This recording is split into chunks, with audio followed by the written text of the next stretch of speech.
Senhoras e senhores, boa tarde. Declaro aberta a reunião de audiência pública da Comissão de Legislação Participativa, destinada a debater o novo arcabouço fiscal, pisos constitucionais de saúde e educação. Ressalto que a presente audiência decorre da aprovação do requerimento número 42 de 2024, de autoria das deputadas Sâmia Bonfim, Fernanda Melchiona e Glauber Braga, aprovado por essa Comissão de Legislação Participativa. Eu gostaria de agradecer a presença dos membros desse colegiado, dos convidados e de todos e todas que nos assistem. Registro a presença da nossa querida deputada Luísa Erundina, que está aqui conosco. Nossa referência, guerreira, fundamental, indispensável para as lutas do parlamento e linda, e responsável pela existência dessa nossa comissão de legislação participativa. Então, mais um viva a nossa Luísa Erundina. Eu quero justificar por hora a ausência do deputado Glauber Braga. O nosso filho está doente, então a gente está se revezando ali nos cuidados com ele, mas depois a gente vai trocar e ele vai conseguir aparecer ao menos mais ao fim da audiência, espero eu. Informo que este evento está sendo transmitido via internet e o vídeo pode ser acessado pela página da CLP, no site da Câmara dos Deputados e pelo canal da Câmara dos Deputados no YouTube. Essa audiência, eu acredito que seja de fundamental importância, porque um dos principais temas que preocupam a população brasileira, não só, mas também, né, os trabalhadores das áreas da saúde e da educação, mas o conjunto da população brasileira que é beneficiada por esses direitos fundamentais assegurados na Constituição Federal, é dos riscos de, não só do subfinanciamento, que é uma política que a gente vem sendo implementada nos últimos anos, sobretudo a partir da aplicação de uma política neoliberal também constitucionalizada, a partir daquilo que foi o teto de gastos, mas substituído no ano passado pelo arcabouço fiscal, que ainda que não seja draconiano aos moldes do que era o teto de gastos, também significa um subfinanciamento das áreas sociais. E a partir da existência dos pisos da saúde e da educação, por uma questão matemática básica, que até eu, que não sou uma grande compreendedora da matemática, porém é capaz de compreender que, a partir da instituição desses pisos, ou você não tem dinheiro para investir nas demais áreas sociais, ou é impossível cumprir com os pisos constitucionais. E, claro, todos que aprovaram o arcabouço fiscal sabiam que isso era inevitável. E não é à toa que agora surgem as propostas de dar fim a esses pisos constitucionais. Acho difícil que seja pautado num contexto pré-eleitoral como o que nós vivemos, mas já se pincela essa proposta para o momento que talvez se julgue mais oportuno colocá-lo em pauta. Isso é gravíssimo, porque isso significa que essas duas áreas sociais, que são imprescindíveis para o atendimento fundamental da população brasileira, podem estar em risco. Por isso, eu julgo fundamental que, desde já, a gente se organize, compreenda do que se trata, né, essa possibilidade do fim dos pisos constitucionais e, acima de tudo, siga a nossa luta contra essa lógica do arcabouço fiscal. Foi motivada por isso também que nós convocamos essa audiência pública. E, claro, saudando mais uma vez as trabalhadoras e trabalhadores, principalmente os da educação, que também estão aqui presentes, que estão em greve, gostaria de reafirmar o nosso pedido público para que sigam as negociações por parte do MGI. Hoje, na Comissão de Educação, houve um debate bastante acalorado a respeito disso, parte de setores da extrema-direita achando que vão conseguir capitalizar com a greve, com, né, o que está acontecendo, como se os trabalhadores das universidades fossem bobos, não soubessem que nos 4 anos de governo Bolsonaro nem sequer mesa de negociação teve, que teve 0% na testa de todo mundo, mas, ao mesmo tempo, essa tragédia que foi o governo Bolsonaro não pode servir de justificativa para se encerrar um processo necessário de negociação. Quem encerra uma greve são as trabalhadoras e os trabalhadores em greves, organizados, e não aquele que é do outro lado da mesa de negociação. Portanto, é muito necessário que essa próxima reunião sirva para ter uma proposta mais adequada para aquilo que pleiteiam as trabalhadoras e trabalhadores, que na prática é não ter 0%, né? Não ter 0% agora em 2024, e uma proposta melhor também no ano de 2026, e uma reestruturação da carreira, que seja de fato digna e que atenda às necessidades das tais e dos tais Brasil afora. Bom, eu já falei bastante, agora, antes de passarmos aos debates, eu peço a atenção das senhoras e dos senhores presentes para as normas internas da Casa. Os senhores e as senhoras parlamentares interessados em interpelar os expositores deverão inscrever-se previamente junto à mesa. Cada convidado terá o tempo de 10 minutos para sua exposição. E, após o encerramento das exposições, cada deputado inscrito terá o prazo de 3 minutos para fazer as suas considerações. Contaremos com a participação dos seguintes expositores na audiência de hoje, que eu já convido para comporem a mesa. Davi Rabelo Ataíde, que é subsecretário de Planejamento Estratégico da Política Fiscal da Secretaria do Tesouro Nacional do Ministério da Economia, a quem eu agradeço a presença e a disposição de participar dessa nossa audiência pública. A Lúcia Lopes, que é a terceira vice-presidente do Sindicato Nacional dos Docentes das Instituições de Ensino Superior, Andes SN. Obrigada, Davi. Helena Araújo, que é representante da Confederação Nacional dos Trabalhadores em Educação, CNTE. Pedro Paulo Zaulute Bastos, que é professor do Instituto de Economia da Universidade Estadual de Campinas, Unicamp, que vai participar por videoconferência. Eloane Marinho, Sindicato dos Médicos de São Paulo, CIMESP, que talvez não consiga participar porque está com problemas de agenda, mas vamos ver, também será uma participação online. E Júlio César Gesien, presidente do Sindisaúde do Rio Grande do Sul.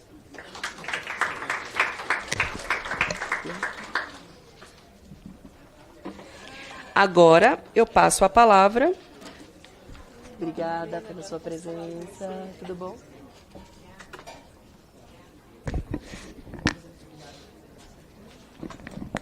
E eu quero passar a palavra, então, ao Davi Rebelo Ataíde, representando a Subsecretaria de Planejamento Estratégico da Política Fiscal do Ministério da Economia. Bom, gente, boa tarde a todos. Quero agradecer o convite para participar desse debate tão importante. Quer dizer que a gente, no Tesouro Nacional, entende a importância das políticas públicas de saúde e educação. Acho que não tem como ser contra isso. A gente entende que são agendas fundamentais para o desenvolvimento humano das pessoas do Brasil.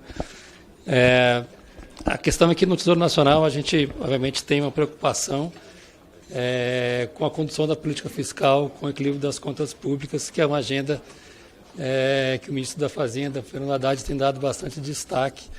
E nessa linha, a questão aqui é que a gente sabe, a gente acompanha a realidade do Brasil, a realidade de outros países, que por alguma situação não conseguem equilibrar suas contas, né, que costumam gastar mais do que arrecadam de forma constante.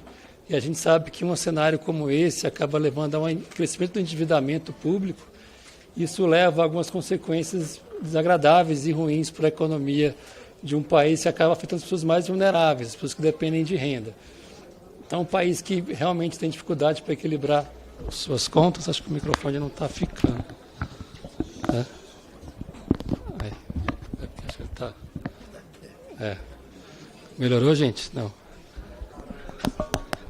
Eu acho que ele não está ficando. Tá meio...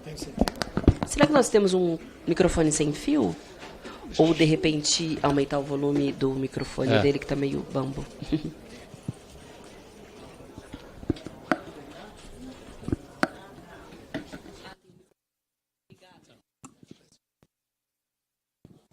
Alô, gente? Alô? Então, gente, como eu estava falando, assim, a nossa preocupação no Tesouro Nacional é ser uma preocupação mais ampla de tentar equilibrar as contas públicas, porque a gente sabe que países que têm uma dificuldade de encaixar as suas despesas, as suas receitas, acabam tendo um endividamento cada vez maior, crescente. Isso gera consequências negativas para a economia e afeta as pessoas mais vulneráveis. A gente sabe que um país que tem uma situação como essa acaba tendo que pagar mais juros, né, para se financiar junto aos investidores internacionais e locais, e eventualmente, se os juros crescem demais, acaba tendo que recorrer a expedientes negativos, como tentar monetizar esse déficit fiscal com aumento de inflação. E assim, tanto o aumento de juros como o aumento de inflação, como a gente sabe, acabam afetando as pessoas mais pobres. O aumento de juros impede, por exemplo, que as pessoas financiem seus bens, sua geladeira, seu fogão, suas compras individuais, porque juros muito altos ninguém consegue pagar, encaixar no seu orçamento anual, e inflação não precisa explicar para ninguém, acaba afetando a renda daquela pessoa que tem aquela renda assalariada, aquela renda fixa. Então, a inflação mais alta acaba penalizando justamente aquelas pessoas que a gente tem que ter mais cuidado, que são as pessoas mais carentes, mais vulneráveis. E dentro dessa linha, o Tesouro, na verdade, tem preocupações com o fato de você ter despesas que podem crescer ali, além da arrecadação. E o arcabouço fiscal novo, ele é um pouco nessa linha de tentar trazer uma perspectiva de médio prazo para que, ao longo do tempo, as contas se estabilizem, né? Que a gente consiga ter uma evolução da despesa pública como um todo que seja compatível com o crescimento da receita. Na verdade, a ideia do arcabouço central é dizer que a despesa deve crescer até um certo limite do crescimento da receita, de modo que, ao longo do tempo, não é um ajuste fiscal muito forte, não é de um ano para outro que se quer fazer um ajuste fiscal muito grande, para que a gente consiga sinalizar para todo mundo, e para quem investe aqui, para quem trabalha aqui, que o governo é responsável, vai equilibrar suas contas, e isso vai ter efeito sobre geração de renda, de emprego para toda a sociedade brasileira.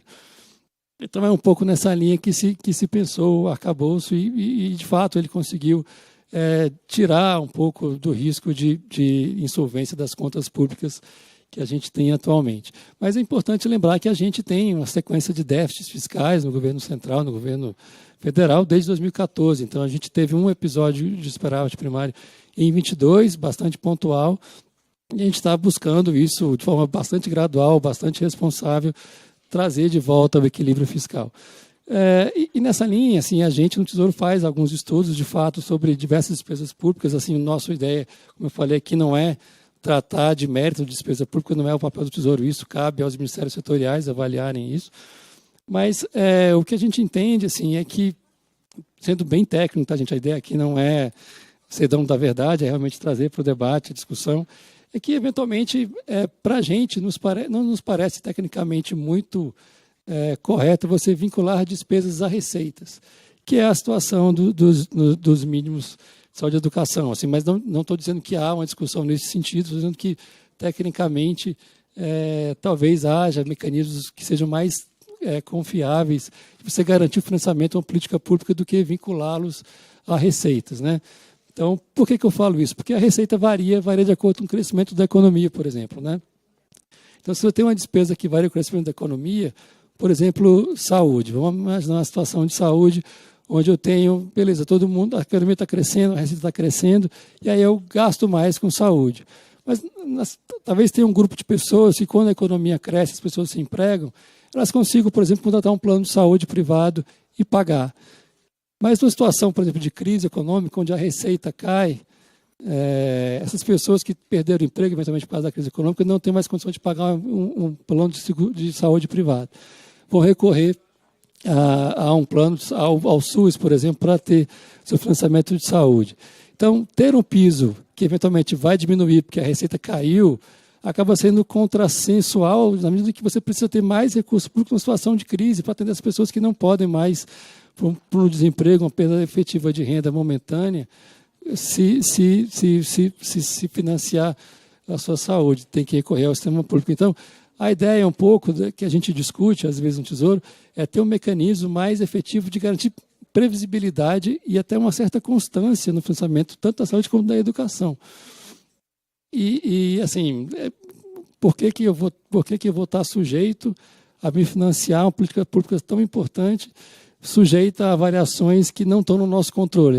Se a economia cair, a arrecadação cair, eu vou diminuir o piso, eu vou diminuir a necessidade de ter despesa de saúde e educação, sendo que é quanto que eu mais preciso. Será que não tem outro caminho que eu garanta essa estabilidade da prestação de serviço público nesses temas tão relevantes para a nossa sociedade? Então, o que a gente discute um pouco é essa tecnicamente, se de fato este é o indexador, são indexadores mais razoáveis para esse tipo de política que deve ser permanente, não pode ser variável, né? E aí também a gente pode discutir algumas coisas que são menores, mas que também fazem sentido ser discutidas. Por exemplo, por que no caso da educação o indexador é a receita líquida de impostos? E por que no caso da saúde a receita corrente líquida? Por que tem diferença? Será que isso não traz até mais dificuldade para quem acompanha o orçamento entender por que para um determinado tema eu uso um indexador de receita e para outro eu uso outro. Será que não é melhor ter uma coisa mais constante, talvez ligada ao crescimento populacional, uma coisa que seja mais previsível, que se justifique melhor do que simplesmente um indicador de receita? Outro ponto também que eu acho que talvez valesse o debate, por que eu tenho que considerar a receita do ano específico? Hoje, o mínimo ele varia com a receita apurada no ano. Só que eu não sei que receita que vai apurar naquele ano. A receita pode variar. Eventualmente, se a receita que eu espero para um ano cair, eu vou ter que fazer um ajuste na política pública prevista para aquele ano específico. Então, tem algumas coisas que talvez a gente precise avaliar, e aí não é a ideia necessariamente de tirar recursos das dois temas, saúde e educação, é realmente ter um indexador que seja mais previsível e que garanta o financiamento correto para as pessoas. Então, acho que é um pouco do que a gente entende assim, no Tesouro, mas, de novo, não é... O que eu estou falando aqui é um debate técnico, não tem nenhuma discussão efetiva de mudança. Acho que não cabe nem a mim, como técnico, falar disso, é uma questão de discussão política, mas só para dizer que, eventualmente, o que a gente discute no Tesouro é que, talvez, vincular a despesa à receita pode não ser o melhor mecanismo para garantir, de fato, o financiamento constante e previsível para as políticas públicas. Obrigado. Muito obrigada, Davi. Agora eu passo a palavra a Lúcia Lopes, representando o Andes. Então, vamos lá. Boa tarde a todas, todos e todos. Inicialmente, em nome do Andes, Sindicato Nacional, quero agradecer a deputada Sâmia Bonfim e, de forma extensiva, a deputada Fernanda Melchiona e Glauber, que fizeram o requerimento desta audiência. Agradecer também pelo convite, né?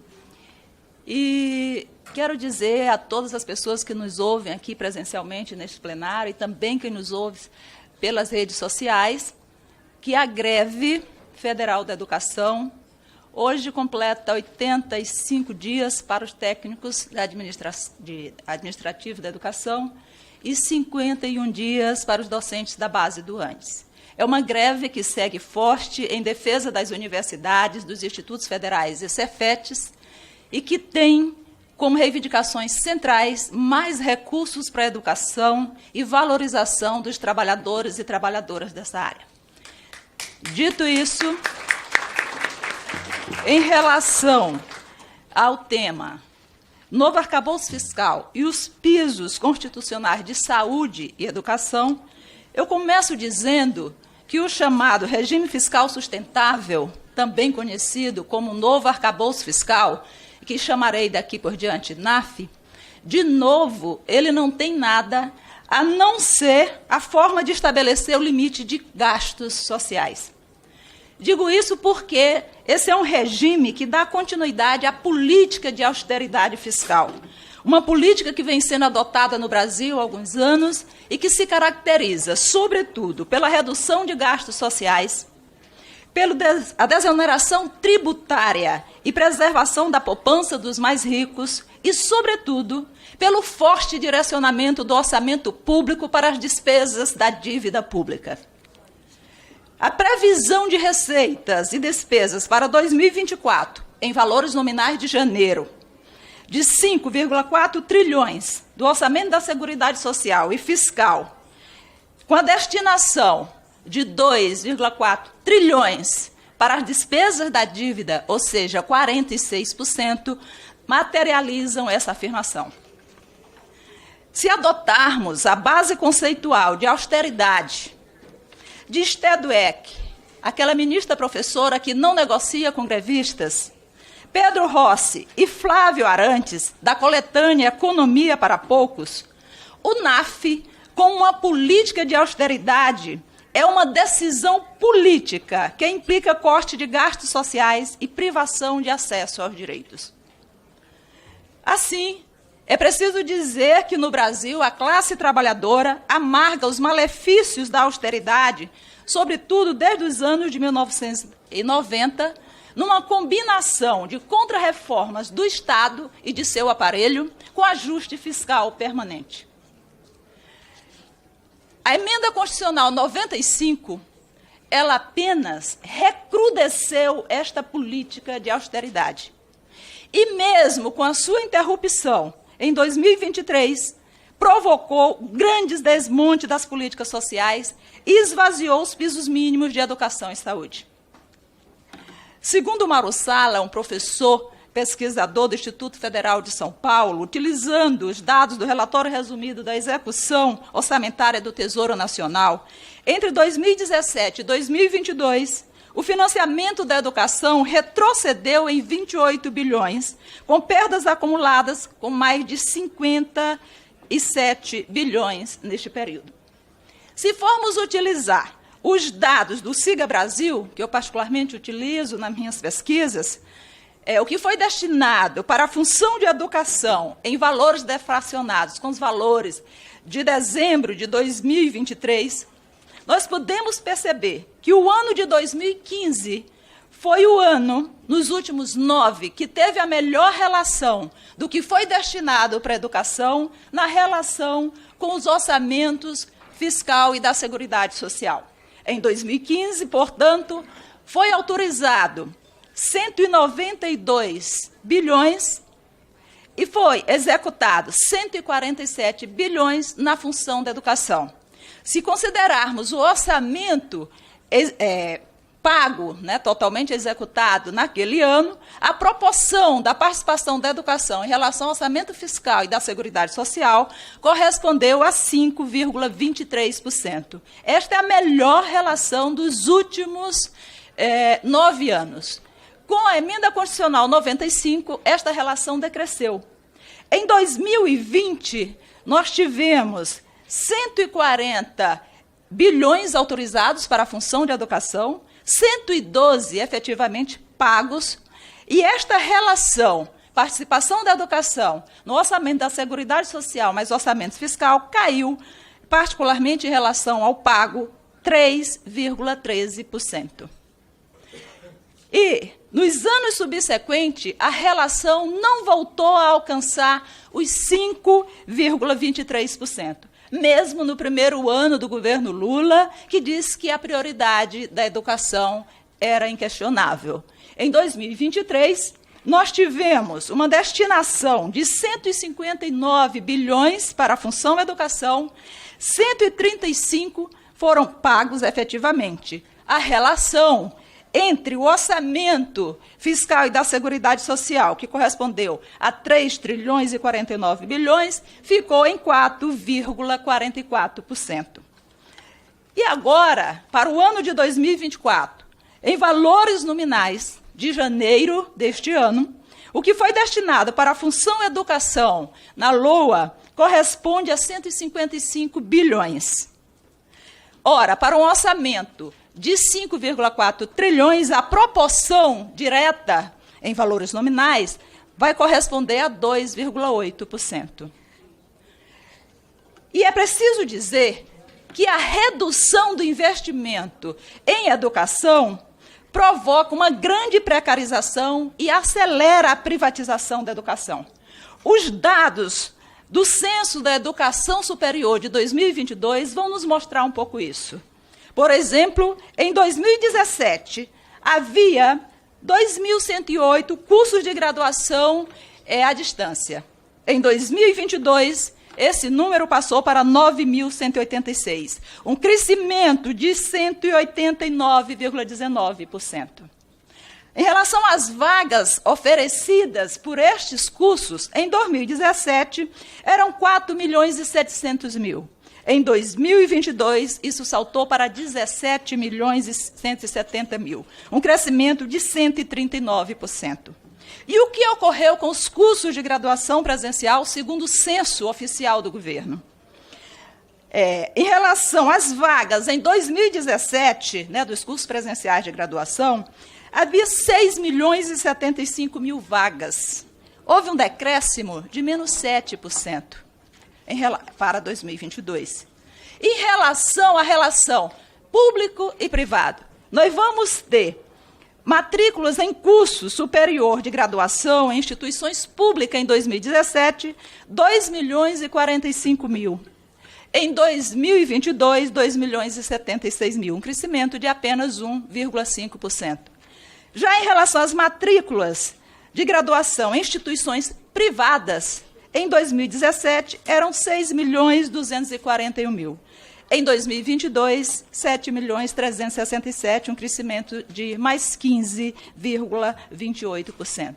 E a pior relação, em 2022, de 22.829.803 vagas em curso de graduação, 96,2% foram ofertadas pela rede privada.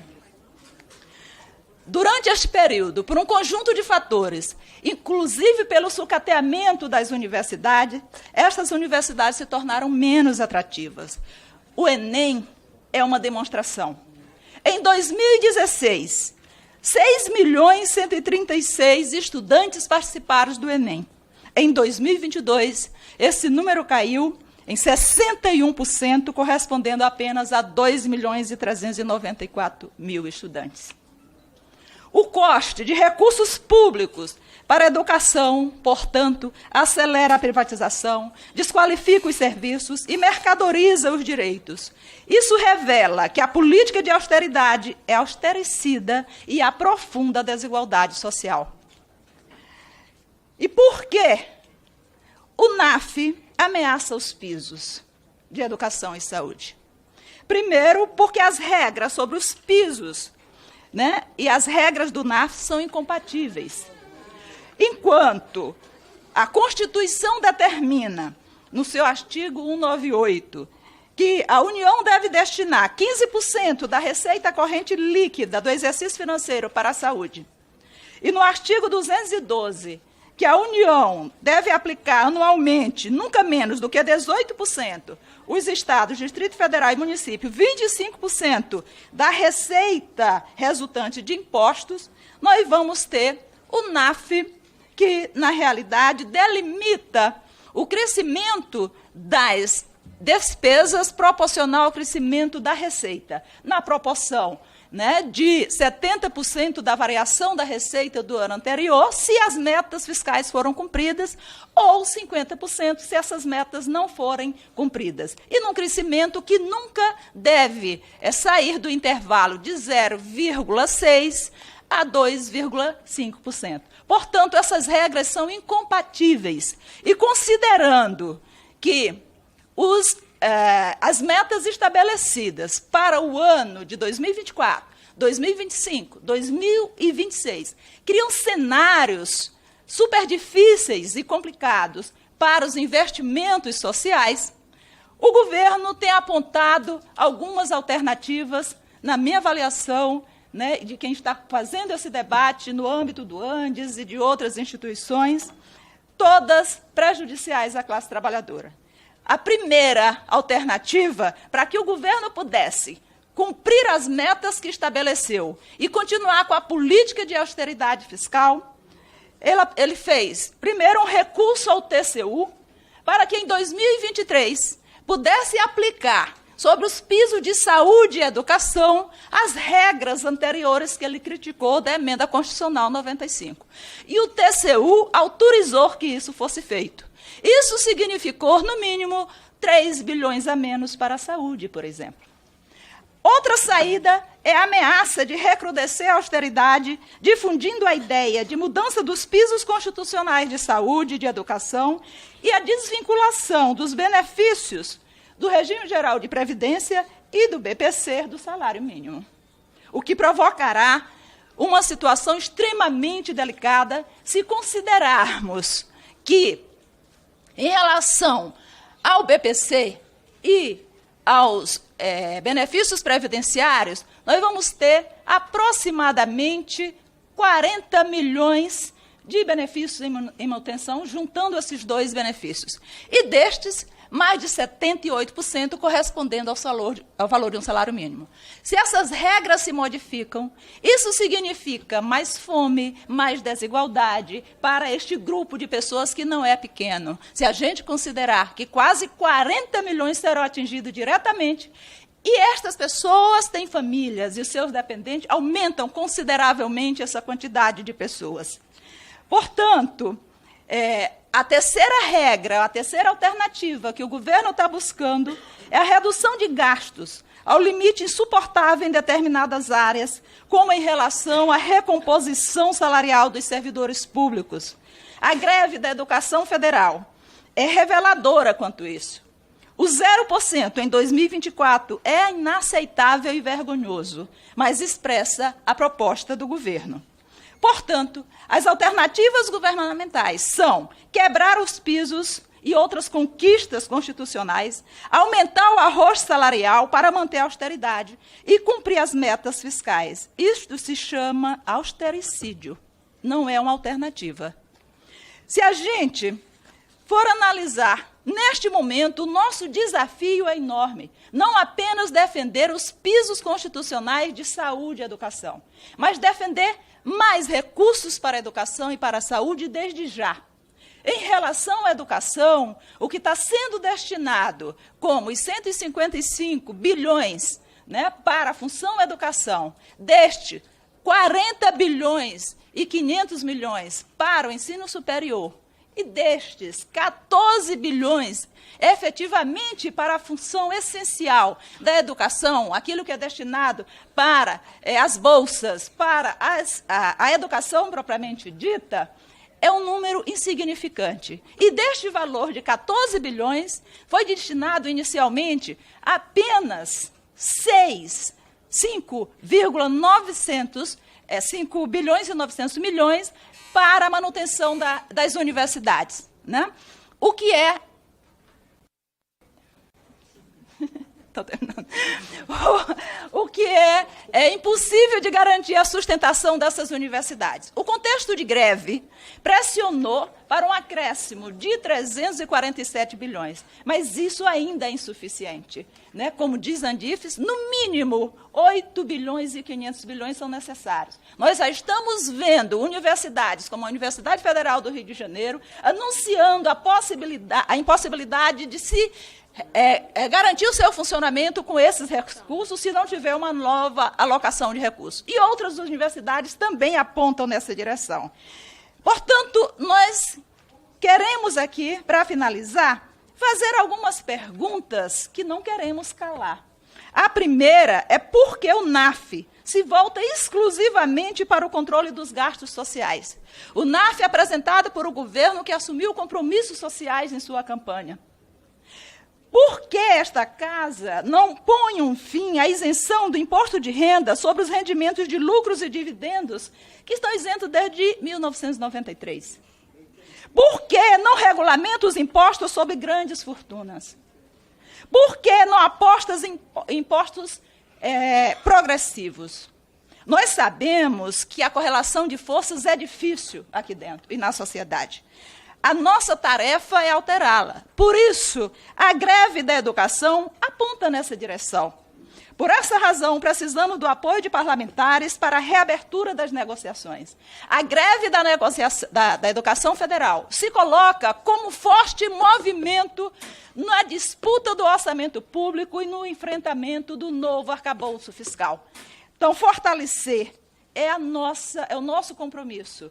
E queremos muito, né, a participação dos parlamentares no processo de reabertura de negociação. Esperamos, sinceramente, que o governo aprenda consigo mesmo, como diz novamente a ministra, professora Esther Dweck, junto com Rossi e Arantes. A austeridade é uma opção política deliberada e não uma necessidade técnica que se impõe como a única alternativa.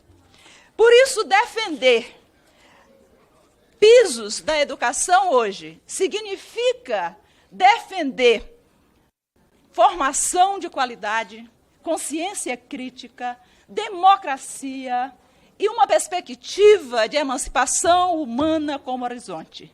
Nesse sentido, é preciso dizer NAF, não. Pisos da educação e saúde, sim. A nossa luta é todo dia, a educação não é mercadoria. É isso.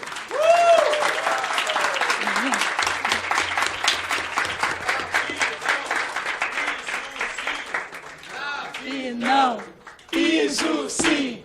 NAF não, piso sim. NAF não. Obrigada, professora Lúcia. Agora eu quero passar a palavra ao ao Heleno Araújo, representando a CNTE.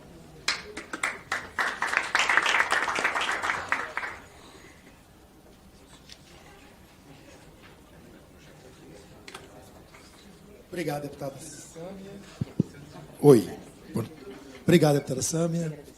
Agradecemos pelo convite, oportunidade de estarmos aqui também participando dessa audiência. Boa tarde a todas as pessoas presentes, aos que nos acompanham também de forma remota. Saudar aqui meus companheiros e companheiras de mesa.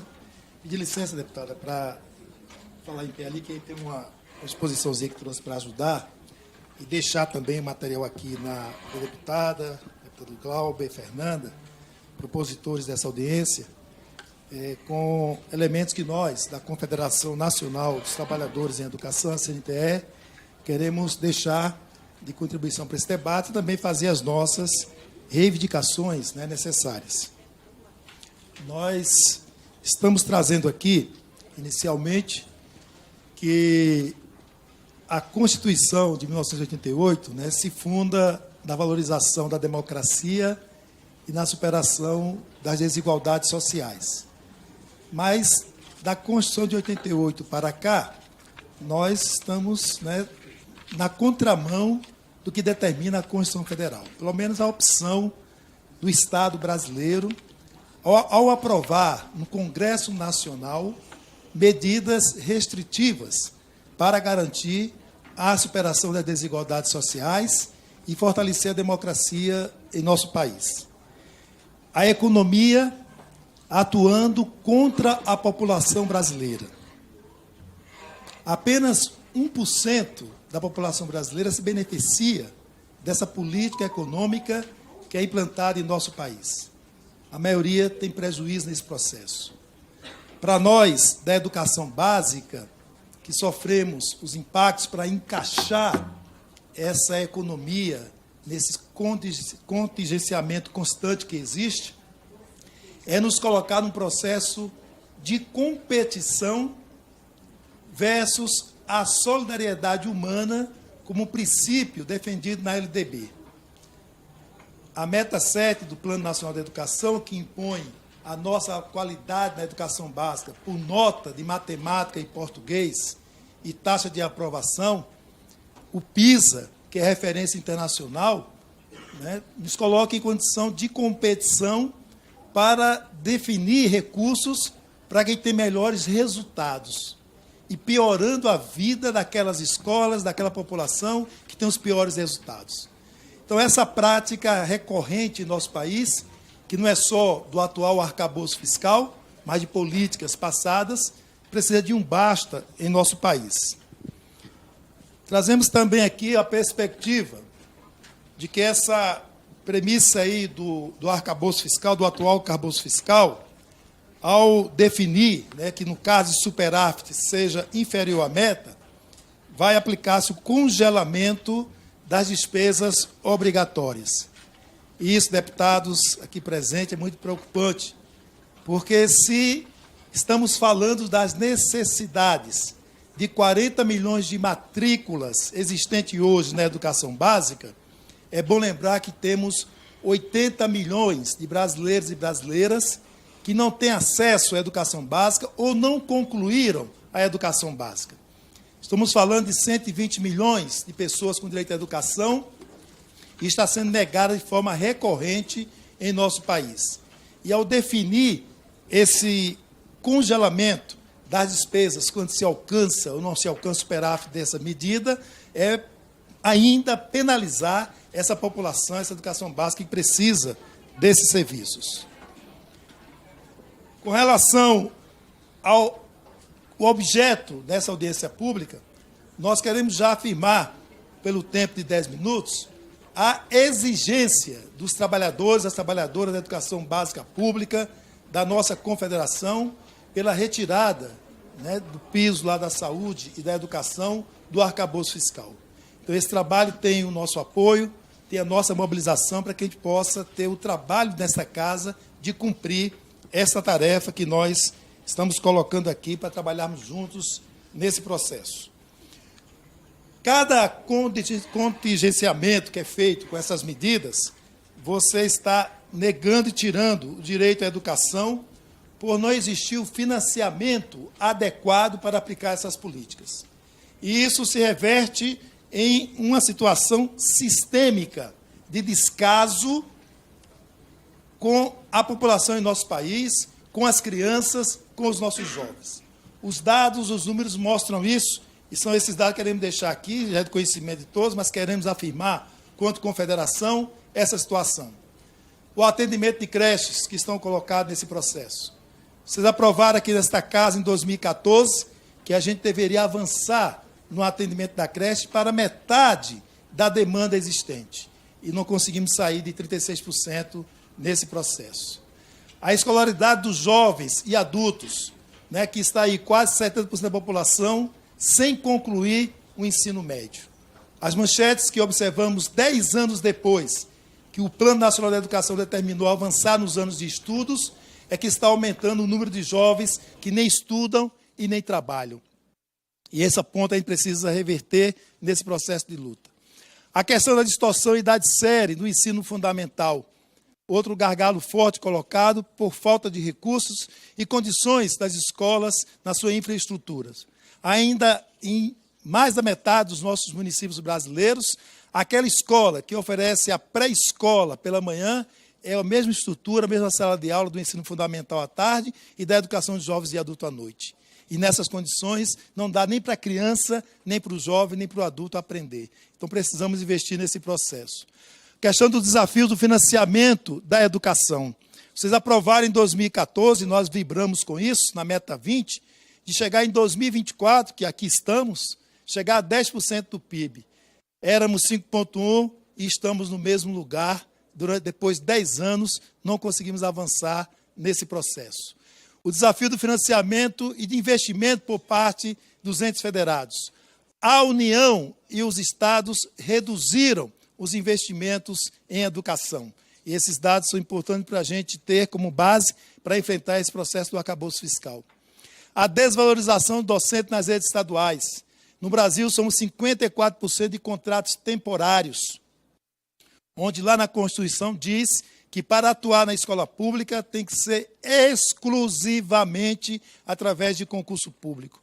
Então, essa aberração que acontece também nas redes municipais, a desvalorização dos nossos docentes, dos nossos profissionais da educação, que nesta casa ainda lutam pela aprovação do projeto de lei 2531 para determinar um piso de 75% para os nossos funcionários da educação, que estão lá no portão das escolas, as nossas merendeiras, os nossos administrativos.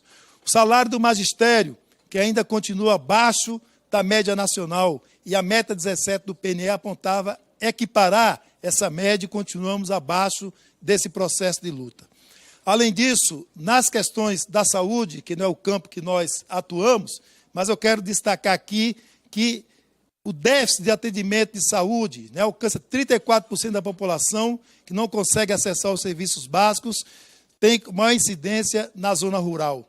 E o atendimento no SUS, por grau de escolaridade, cerca de 80% das pessoas têm nível fundamental incompleto.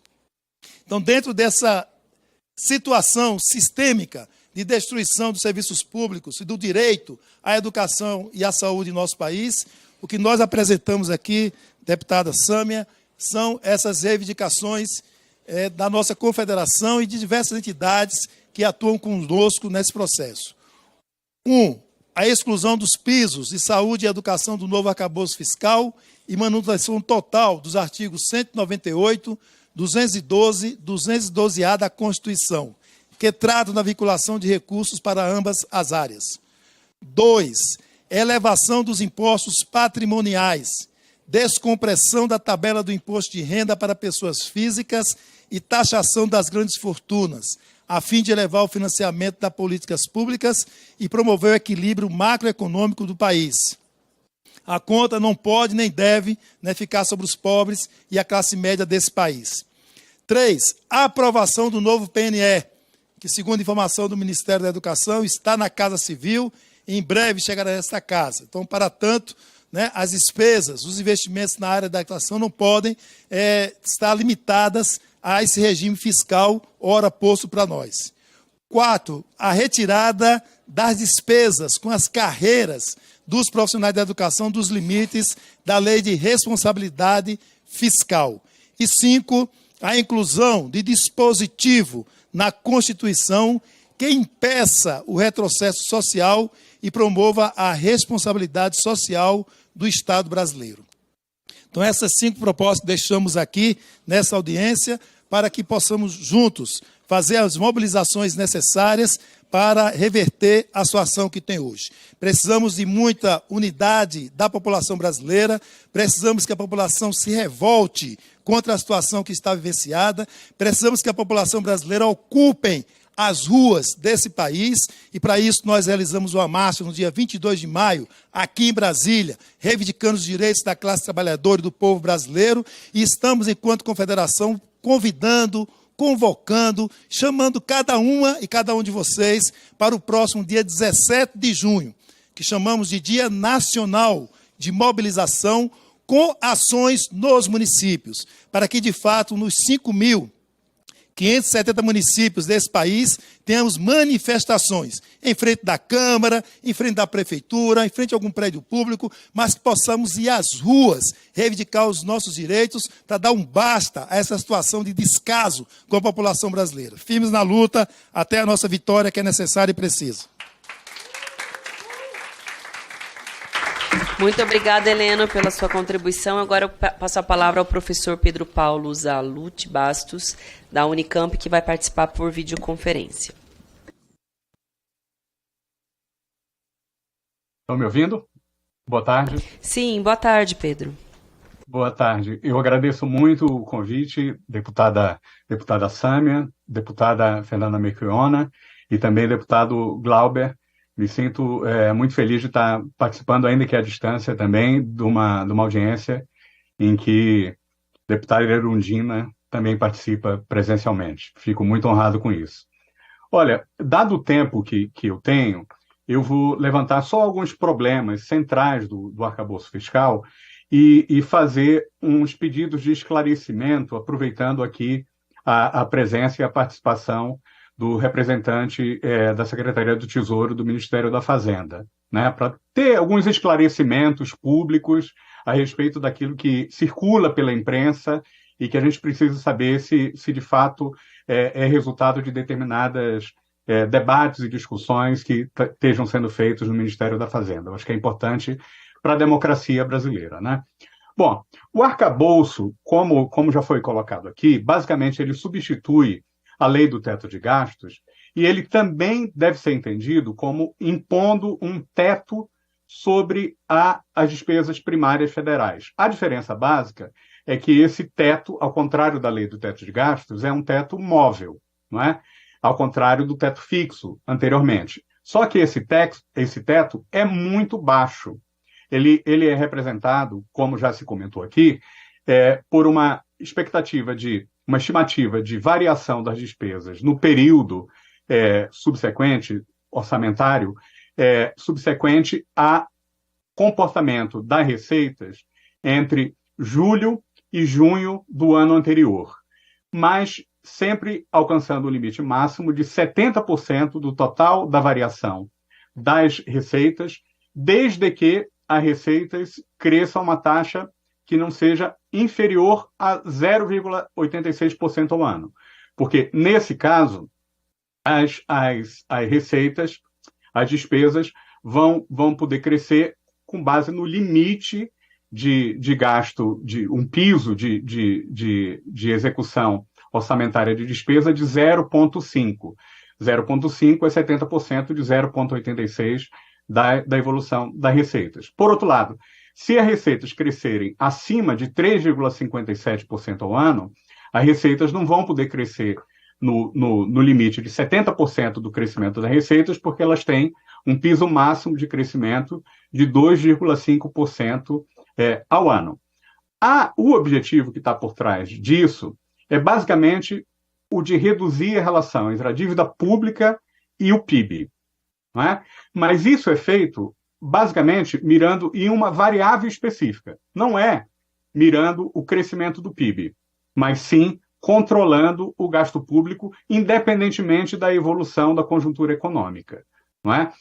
Eu estou falando isso porque não existe uma única maneira de controlar a relação dívida pública e do PIB. Inclusive, nos dois primeiros governos do presidente Lula, a dívida pública caiu praticamente, acho que 20 pontos percentuais do PIB, não é? Sem que houvesse uma política de controle do gasto público. Pelo contrário, na média, o gasto público cresceu, em termos reais, a uma taxa de 7% ao ano. Não é? Quer dizer, na melhor das hipóteses do arcabouço fiscal, o gasto público cresceu uma taxa que era 3 vezes superior, na média, 7,5% ao ano, 3 vezes superior àquilo que o gasto público pode crescer, na melhor das hipóteses, com o novo arcabouço fiscal ou o regime fiscal sustentável.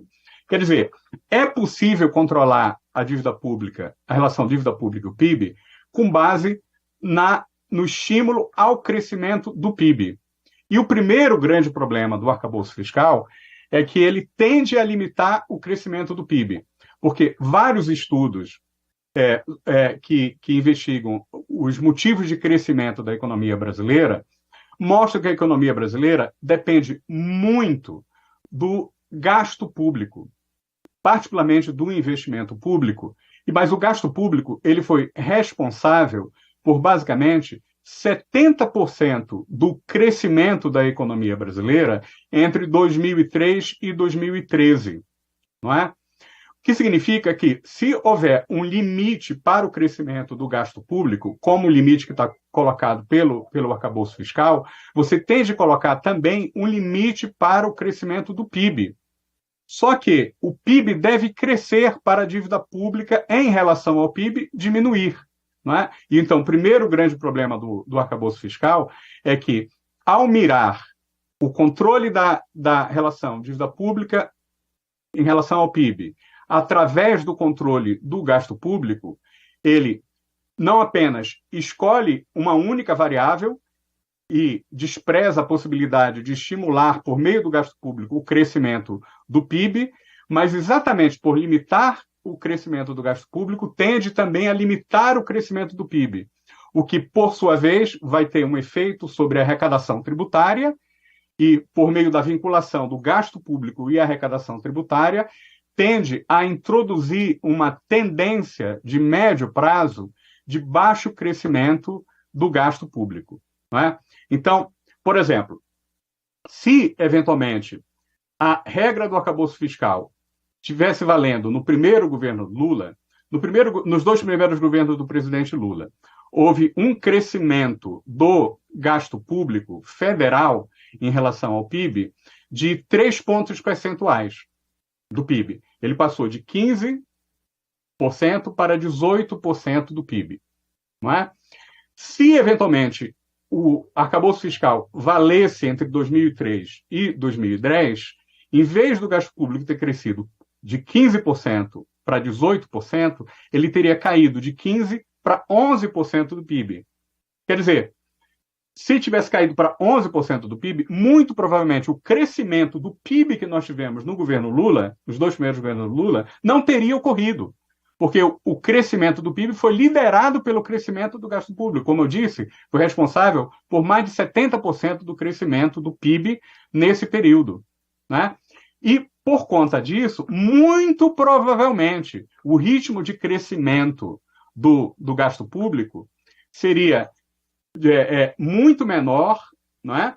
Em relação ao crescimento do PIB e geraria um impacto sobre programas essenciais. Você não poderia ter valorizado o salário mínimo em 66%. Você não poderia ter ampliado o Bolsa Família. Você não poderia ter ampliado o investimento público. E você não poderia ter ampliado o gasto em educação e em saúde.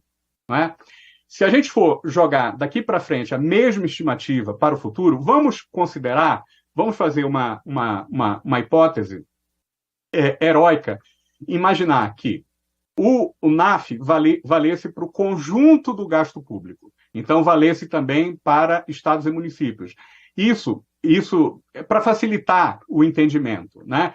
para facilitar o entendimento, porque não é exatamente assim. Existem várias regras que regulam o gasto dos estados e dos municípios, né, que estão muito vinculados aí à renegociação, à negociação dos programas de dívida pública dos estados, não é? Mas se, eventualmente, isso valesse para o conjunto do setor público, o que a gente tem para o futuro? A gente tem uma queda do gasto público de 33% até 30% até 2030, uma redução de 3 pontos percentuais do gasto público e de 8 pontos percentuais até 2050. Não é? Isso não tem efeito só sobre o atendimento de necessidades da população por meio do gasto público. Isso fatalmente terá um efeito sobre a possibilidade de crescimento do PIB. Então, esse é o primeiro ponto ruim do arcabouço fiscal. Eu imagino que eu falei, eu acho que tem pouco tempo, né? Mais uns 3 minutos. Eu diria basicamente o seguinte: eu gostaria de saber do subsecretário se as estimativas que foram realizadas, não é? Por meio de uma lei de acesso à informação que fundamentou uma reportagem do Estado de São Paulo, são corretas. Porque, de acordo com as informações prestadas pelo Ministério do Planejamento ao Estado de São Paulo, os pisos de saúde e educação, eles representariam, já em 2025, algo como 336 bilhões de reais, não é? E consumiriam 44% do orçamento disponível para despesas não obrigatórias. Isso subiria para 51% em 2026, 66% em 2027 e 112% em 2028. Não é? Se for isso, em 2027, haverá apenas 45 bilhões para gastos não obrigatórios nas outras áreas. Não é? Em 2028, não haverá nada, absolutamente nada. Faltariam 18 bilhões para gasto em custeio e investimento em todas as outras áreas. Paralisaria completamente o governo federal. Se é isso, evidentemente, é da lógica do arcabouço fiscal eliminar os pisos de saúde e da educação. Então, eu gostaria de saber se o relatório que foi apresentado em março pelo Tesouro Nacional, que alega que o fim dos pisos de saúde e educação abriria um espaço de 131 bilhões para outras despesas em 2033. Isso significa, basicamente, uma expectativa de redução do gasto em saúde e educação de 133 bilhões, de 131 bilhões, melhor dizendo, até 2033, não é? Esse que é o sentido da ideia de desvincular receitas e despesas de saúde e educação, porque o subsecretário falou a respeito de uma situação em que a redução da arrecadação poderia provocar uma crise na possibilidade de despesa. Mas me parece que o grande problema colocado pelo arcabouço fiscal não é o risco de que haja uma redução da despesa em educação e saúde numa situação de queda circunstancial por conta de uma crise da arrecadação tributária, mas que haja a possibilidade de redução deliberada do gasto em educação e saúde por ele ser incompatível com as regras do arcabouço fiscal. Se é isso, é exatamente, os dados que eu apresentei são corretos, porque na LDO, que foi apresentada em abril, basicamente o governo federal apresentou um ajuste dos gastos em educação e saúde meramente com base na inflação. Se a gente fosse ajustá-los com base nos pisos mínimos de saúde e educação decretados constitucionalmente, não é? Haveria um total paralisia da máquina ao longo do tempo. Então, o objetivo do Tesouro é o de reduzir os gastos, o orçamento de saúde e educação em 131 bilhões, tal como anunciado pela nota técnica do Tesouro em março. Muito obrigado. Muito obrigada, professor Pedro, pela sua contribuição. Eu passo agora a palavra para a deputada Fernanda Melchiona, que me pediu para falar agora, porque também tem um outro compromisso. E depois o deputado Tarcísio também está se inscrevendo. Obrigada, deputada Sâmia. Eu ainda vou ouvindo online a fala do meu amigo Júlio Gessen, nosso combativo presidente do Sindsaúde, lá do Rio Grande do Sul, cumprimentar a professora Lúcia e, na pessoa da professora Lúcia, cumprimentar toda a vanguarda dos técnicos e professores. Eu sei que a professora Lúcia é do antes, mas dos técnicos também, dos professores e dos estudantes, né, técnicos e professores em greve, estudantes aqui mobilizados junto com técnicos e professores em defesa das universidades e institutos federais. Cumprimentar o Heleno, né, da CNTE, que fez uma excelente análise, boas proposições de onde tirar o recurso. A Clara, minha colega Sâmia Bonfim, todos que nos acompanham, e o Davi, que representa o Tesouro Nacional. Davi, quem nos conhece sabe, né, da nossa sinceridade, da nossa franqueza nas polêmicas. Até a fala aqui, representando o Tesouro Nacional, foi uma tentativa de dar uma roupagem grave e inverídica para o tema dos pisos da saúde e da educação. O piso não é teto. O piso é o mínimo que os governos precisam investir em saúde e educação. E o governo quer mexer no piso da saúde e da educação não porque tem volatilidade, o governo quer gastar mais. Infelizmente, eu adoraria que o governo que eu ajudei a eleger estivesse preocupado como gastar mais com saúde e educação e não em como mexer nos pisos constitucionais. O Tesouro, de forma sistemática, tem falado na questão da retirada do piso constitucional da saúde e da educação para dar folga fiscal ao governo em outras áreas. Tem um estudo que foi feito por vocês, e eu te pergunto, sim, diretamente, que fala que esta PEC poderia devolver de saúde e educação, se tira, porque tem que ser PEC, né? Claro, o governo tentou via TCU, que é uma manobra, não pode mexer na Constituição via consulta no TCU, depois num outro projeto de lei que não tinha nada a ver com piso, se incluiu lá um jabuti que tirava 16 bi da saúde e da educação, mas para, de fato, revogar os pisos constitucionais, teria que ser PEC, por isso eu me refiro à PEC. Embora não tenha vindo para cá, veio no governo Bolsonaro e nós garantimos que não fosse aprovado, né? Não aceitamos mexer no piso da saúde e da educação em nenhum governo. Mas tem um estudo que vocês encomendaram que fala que daria 500 bilhões retirados da saúde e da educação em 9 anos, se retirasse o piso constitucional. Um estudo do Tesouro Nacional, publicado no G1, no dia... Depois eu posso te dar a data aqui, 28 de março desse ano. Além disso, de forma reiterada, a gente tem visto essas falas do Tesouro nesse sentido. No projeto de lei orçamentária, falou o professor Pedro Paulo, vocês usam a estimativa no próximo exercício, né, que também é uma perda bilionária para a saúde e para a educação. Então, assim, primeiro, pergunto dos estudos do Tesouro Nacional, pergunto diretamente se vocês acham que o arcabouço é compatível com os pisos da saúde e da educação, ou para o arcabouço funcionar, os atuais pisos devem ser alterados na opinião do Tesouro Nacional, na tua opinião. Em terceiro e último lugar, que aí não é uma fala, é uma constatação, me preocupa muito quando a gente vê os representantes falar de uma lógica de austericídio na prática como se fosse uma ciência matemática.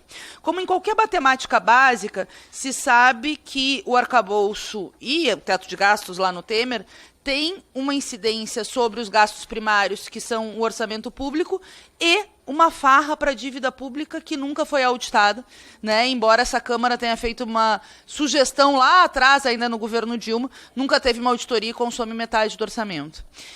Segundo, ou quarto lugar, digamos, antes de ir para o último, que é uma consideração política, nós estamos vendo uma aplicação dessa lógica neoliberal, que não é, enfim, a histórica, né, data de um período recente da história econômica e política do país, recente porque, né, é isso, superávit fiscal, todo esse corolário neoliberal reproduzido como uma ciência matemática e não como uma escolha política e uma lógica de gestão frente a uma economia voltada aos interesses dos grandes capitalistas, inclusive o sistema financeiro. Mas, além de tudo isso, preocupa também que uma conquista tão grande, que foram os pisos da saúde e da educação, com tanta luta da classe trabalhadora brasileira, esteja sistematicamente sendo ameaçada nesse momento histórico. Nesse momento histórico que a gente conseguiu tirar o Bolsonaro, que era inimigo do piso da saúde e da educação, justamente para ter liberdades democráticas para lutar. E estamos fazendo a luta, essa audiência é muito importante, mas mais do que fazer a luta e seguir, por exemplo, a greve e exigir reabertura de negociação, é preciso fazer conclusões políticas. Porque a extrema-direita também não dá-se no vácuo. A extrema-direita nasce de agendas políticas e econômicas que colocam uma camisa de força para garantir aumento real do salário mínimo, para garantir a atualização da tabela do imposto de renda, para garantir mais geração de emprego e renda, para garantir investimento massivo na saúde e na educação, ou ataque do piso da enfermagem, está aqui o Júlio, como foi rebaixado lá no Supremo Tribunal Federal, e na frustração do movimento de massas diante da agenda econômica, da agenda política e da agenda levada a cabo. Então, nós que fizemos toda essa luta, estamos aqui apoiando e dizendo que é preciso ter investimentos públicos e que no piso que foi conquistado e o golpista do Temer e o Bolsonaro não mexeram, nós não aceitaremos que seja o governo Lula que mexa. Além disso, fica a reflexão e, mais do que isso, a consideração política, que a melhor forma de enfrentar a extrema-direita também é enfrentar a agenda econômica que retroalimenta a extrema-direita, que é uma agenda econômica neoliberal de austericídio econômico, austericídio político e austericídio social, porque nós estamos falando de um país que 107 milhões de brasileiros empobreceram com essa agenda de austeridade e os bilionários ficaram mais bilionários.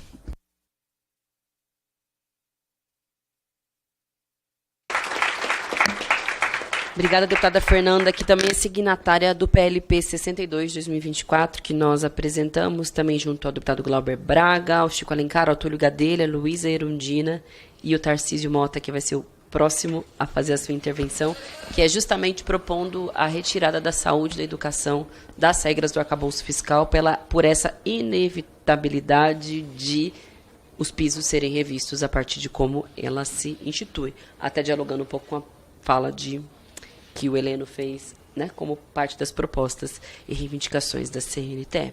Tarcísio Mota, do pessoal do Rio de Janeiro.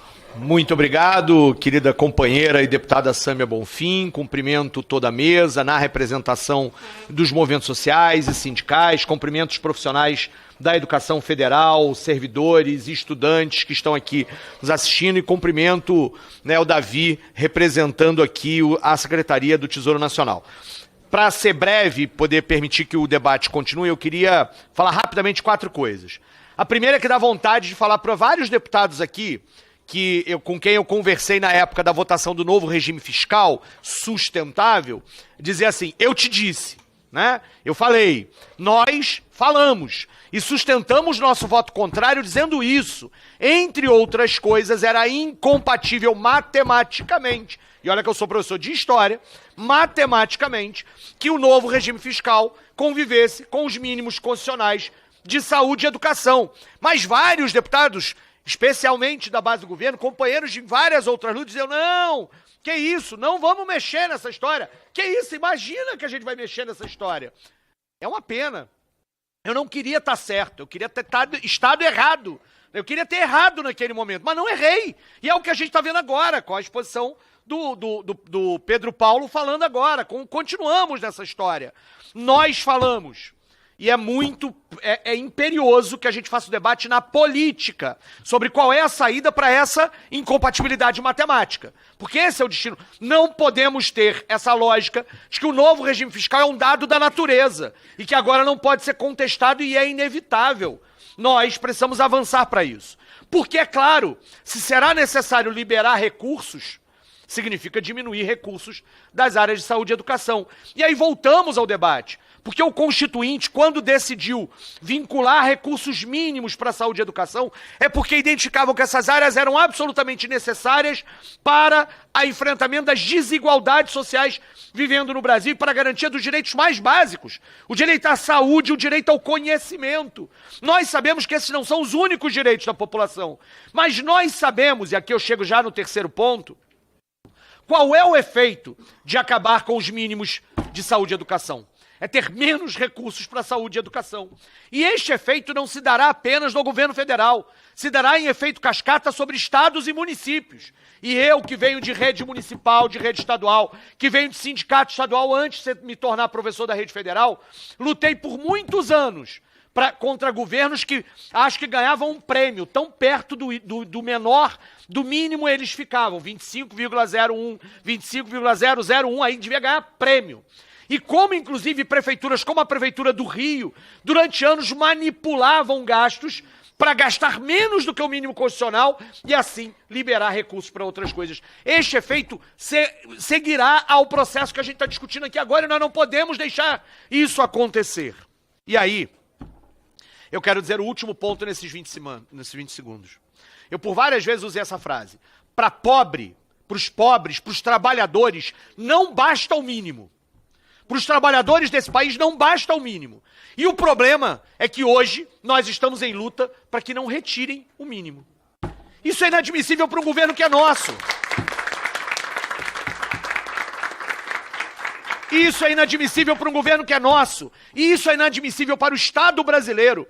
Porque, infelizmente, nós sabemos que pode ser que nem sempre o governo seja nosso. Isso significa que abrir esta porta agora e não resolver pelo outro lado, o que precisa ser alterado é o novo regime fiscal e não os mínimos constitucionais. O que precisa ser alterado é essa forma como está se tratando o orçamento público brasileiro, porque para os trabalhadores desse país, para aqueles que sofrem cotidianamente trabalhando nesse país, o mínimo não é suficiente e retirar o mínimo é pior ainda. E, portanto, nós vamos lutar até o fim pela manutenção do mínimo e pelo crescimento dos investimentos nessas áreas. Obrigado.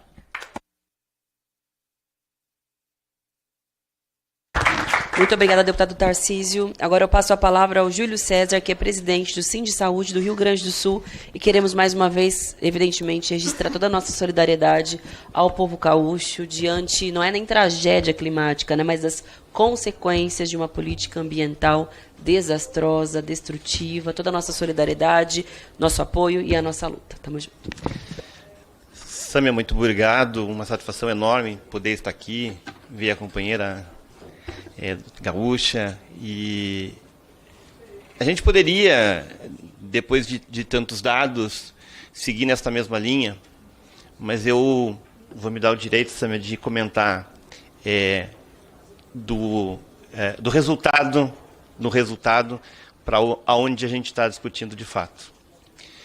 Só para você ter uma ideia, a negação do Estado do Rio Grande do Sul vai gerar para este país e para os gaúchos aproximadamente 19 bilhões para a reconstrução. Os empresários estimam 10 bilhões para reconstruir as empresas e indústrias que efetivamente foram destruídas com as águas, principalmente na capital. E a gente está muito focado na capital, porque, pois bem, as grandes mídias burguesas elas estão na capital e a gente acaba, então, tendo muito mais informação do que acontece em Porto Alegre, Canoas, São Leopoldo, Novo Hamburgo, mas também todo o Vale do Taquari foi muito destruído, muito. Quando a gente olha essa questão toda, a gente fica pensando quem são as pessoas, qual era a vida que tinham. Se a gente for falar de Porto Alegre, por exemplo, a gente tem, por exemplo, 26 unidades de saúde completamente destruídas. Atenção primária. E lembro que a atenção primária, para cada R$1 investido em atenção primária, R$4 se economiza lá na terciária. Agora, se a gente for para a cidadezinha do lado, aliás, uma grande cidade, Canoas é uma grande cidade, mais de 70 mil residências foram atingidas. Pior do que isso. Nesse local, nós tínhamos o Hospital de Pronto-Socorro, que é uma referência para 151 municípios, em traumato, em urgência. E também nesta região morava a grande parte das trabalhadoras e dos trabalhadores da saúde. Para se ter uma ideia, o Hospital Universitário, que é um hospital que foi cedido ao município, ele deixou de receber dos aproximadamente 1.600 trabalhadores, 700 trabalhadores desabrigados da saúde.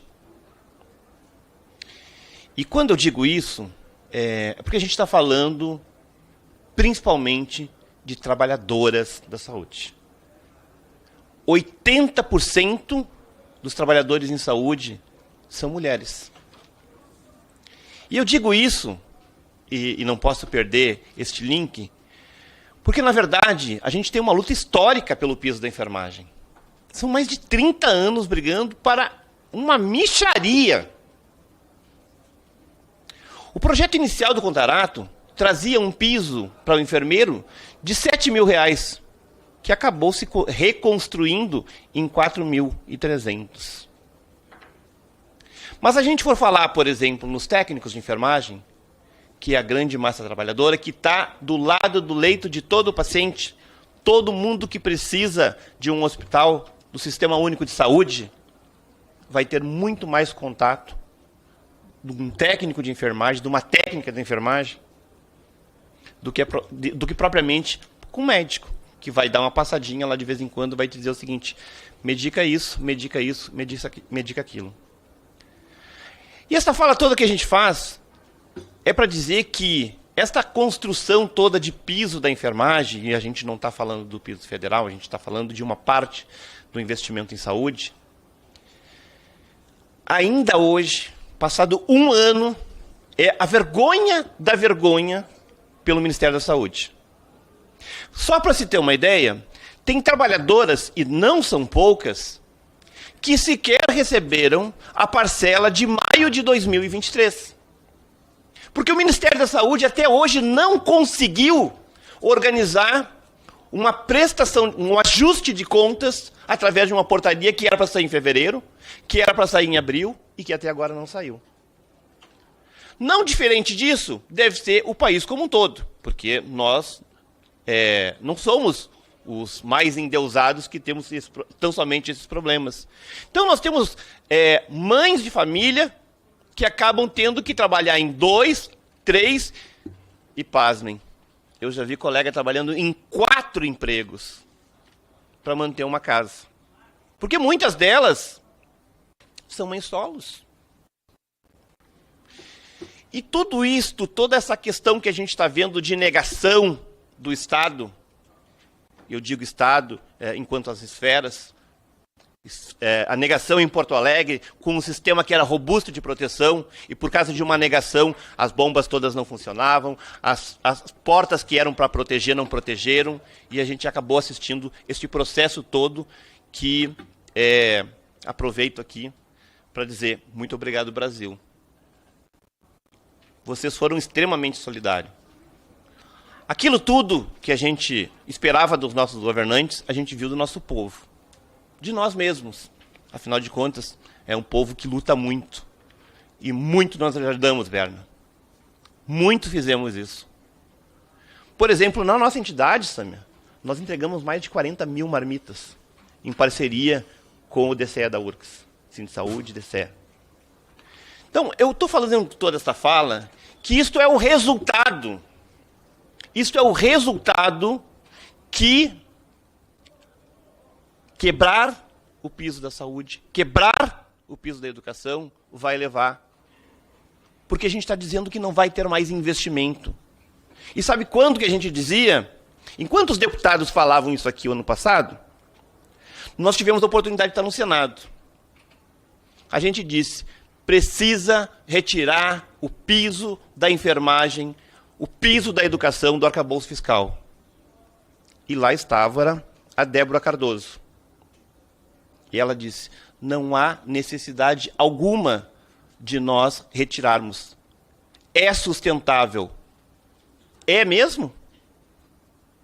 Se era sustentável, por que em setembro o Haddad, então, foi discutir a necessidade de apresentar o arcabouço fiscal no formato que está, onde muita gente já dizia, não vai dar certo. E o porquê que a gente está discutindo hoje? Porque não deu certo, porque não está dando certo e porque não vai dar certo.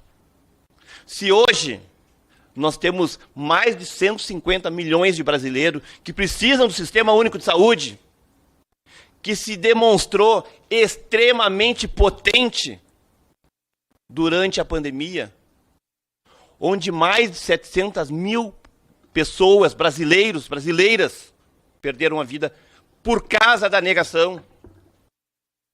É disso que a gente está falando. Retirar o direito do piso da educação, do piso da enfermagem, de dentro do arcabouço fiscal, é mais do que necessário. Precisa acontecer, quem sabe, em junho do ano passado, quando nós tivemos no Senado para dizer isso.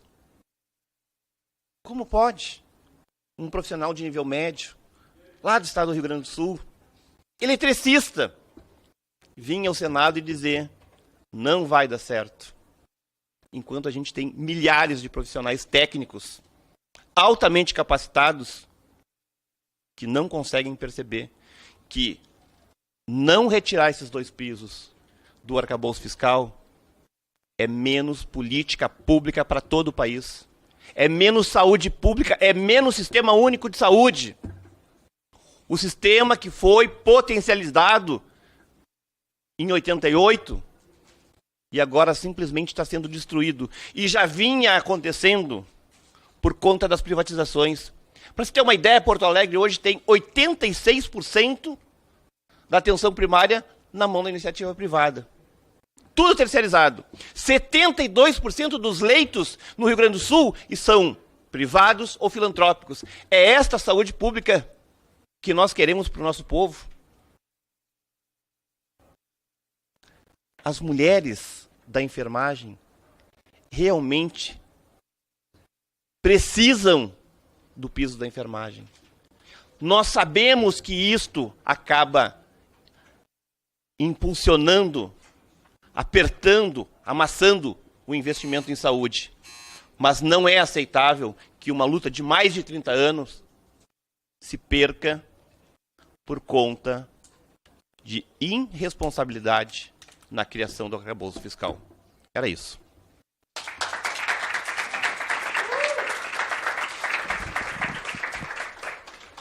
Agradeço pelas importantes colaborações dos nossos expositores e, em seguida, eu passo a palavra aos parlamentares inscritos, que, na verdade, já fizeram as suas contribuições. Informo que a deputada Luísa Erundina, infelizmente, não vai conseguir retornar para a nossa comissão.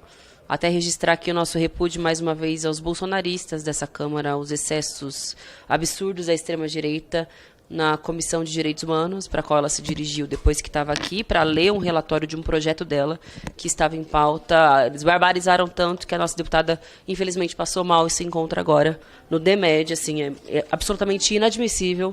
Então, fica aqui a nossa solidariedade, desejo de que ela melhore e que se pare imediatamente essa barbárie absurda aqui no Congresso Nacional. E, sem dúvida, a gente vai exigir, né, que se pare imediatamente com isso, porque não tem o menor cabimento, passaram de todos e quaisquer limites aqui dentro. Bom, dando sequência à nossa audiência pública, eu quero conceder a palavra aos inscritos do nosso público, da nossa plateia que está acompanhando. Eu queria propor que a gente pudesse fazer 5 falas. Se te passar um pouco disso, tudo bem, a gente organiza, mas em função do tempo, porque em breve deve começar também a ordem do dia, que falando em barbárie, tá? A barbárie completa, para a gente garantir a nossa possibilidade de atuação também em todos os frontes. Não sei se já há algumas pessoas inscritas, Vitor. Quem quiser se inscrever, é só erguer a mão que eu já passo imediatamente a palavra. Maravilha. Então, começar com a companheira de blusa roxa, cujo nome eu não sei, se pudesse apresentar, dizer se representa alguma entidade e fazer a inscrição. Obrigada. Boa tarde, me cumprimento a mesa, né, na pessoa da deputada Sâmia Bonfim. Meu nome é Roberta Rios, eu sou diretora da Federação Nacional dos Enfermeiros e também presidente do Sindicato de Enfermeiros do Estado de Goiás. E dizer que essa audiência pública ela é de extrema importância, né, a gente está aqui hoje discutindo, assim como o colega Júlio César, né, já falou, e a gente discutiu os pisos, né, da saúde e da educação, assim como a gente já vinha falando, né, anteriormente, lá, né, na época do novo arcabouço fiscal. A gente não pode negar que a gente teve um avanço, né, com a revogação da EC 95, Porém, né, nos preocupa muito que os pisos constitucionais da saúde e da educação, né, estejam, né, dentro desse arcabouço. Né, porque isso, e aí falando enquanto militante, né, da saúde pública e representante de trabalhadores, né, isso impacta diretamente no SUS. Né, isso impacta diretamente na população e nos trabalhadores do SUS. Né, a gente tem vivido um momento de empobrecimento e envelhecimento populacional. Assim como o colega disse, são mais de 150 milhões de brasileiros que dependem do SUS. Né, hoje nós tivemos a notícia de que a ANS autorizou em quase 7% o aumento dos planos de saúde. Né, nós estamos vendo, acontecendo aqui nessa casa, né, a liberação dos planos de saúde para exclusão de idosos e de crianças com deficiência. Né, aqueles que não têm, que geram muita despesa para os planos, eles vão poder, né, simplesmente dispensar. Então, quando a gente fala, né, da importância dos pisos constitucionais da saúde e da educação, né, a gente tem que pensar naqueles mais carentes, naqueles mais pobres, naqueles que dependem exclusivamente do Sistema Único de Saúde, que dependem exclusivamente do SUS, né, do investimento em políticas públicas de saúde, do investimento na atenção básica de saúde e em todos os seus níveis de complexidade. Então, a gente se vê, né, nesse momento, com esse desafio enorme, né, sabendo que esses pisos estão ameaçados, né, isso tem que nos gerar indignação, revolta, né, e uma movimentação mesmo popular para que isso não aconteça, para que eles estejam fora desse arcabouço fiscal. Muito obrigada. Muito obrigada, companheiro. Bom, boa tarde a todos e a todas. Eu sou Loiva Chance, sou uma das coordenadoras gerais da FASUBRA e parabenizar a Sâmia por esse debate sobre a questão dos pisos, tanto da saúde para a educação. Já estive numa audiência que estava discutindo o descumprimento do piso do magistério e dizer que é lamentável que nós tenhamos que estar aqui discutindo que tem que pagar o mínimo, onde nós deveríamos estar discutindo como ter mais investimento para o Sistema Único de Saúde, para a educação básica, tanto em rede municipal como estadual. E dizer que nós somos uma categoria do século administrativo onde se concentra o maior número de hospitais universitários no nosso país, onde a gente tem trabalhadores e trabalhadoras, né, que durante, inclusive, o companheiro falou sobre a pandemia, onde a população, né, aquela população vulnerável, aquela população que realmente não tem condições, onde foi encontrar o abrigo dentro desses hospitais, não só da rede federal, mas também da questão da rede básica, né, pelo SUS, pelos países afora. Então, é lamentável. Eu acho que nós tínhamos que discutir aqui que não era para ter arcabouço fiscal. Era para ter mais investimento. Quando alguns diziam que se não fosse o arcabouço fiscal, era para manter a questão do teto, é para dizer, não, nem o teto e nem arcabouço fiscal, e sim em investimento na educação e na saúde pública do nosso país. Então, dizer que nós, enquanto federação, nós estamos sim defendendo que a importância desse debate e dizer que é lamentável que nós ainda tenhamos, e concordo com o companheiro, nós estamos aqui discutindo para manter o mínimo, enquanto nós deveríamos estar aqui dizendo mais investimento na educação, tanto na rede básica, estadual e federal, porque estamos aí numa greve, né, da educação, e nessa greve da educação a gente discute orçamento. Então, também é uma pauta nossa, é uma causa nossa para defender o SUS e a educação pública nesse país. É lamentável que o governo que nós elegemos, nós estamos aqui discutindo para manter o mínimo e não o máximo, que deveria ser o grande debate dessa casa. Então, parabéns, Sâmia, e dizer ao governo, por favor, cumpra com que a educação e a Constituição diz. Saúde e a educação não tem que ter mínimo, tem que ter um máximo para a classe trabalhadora. Muito obrigada.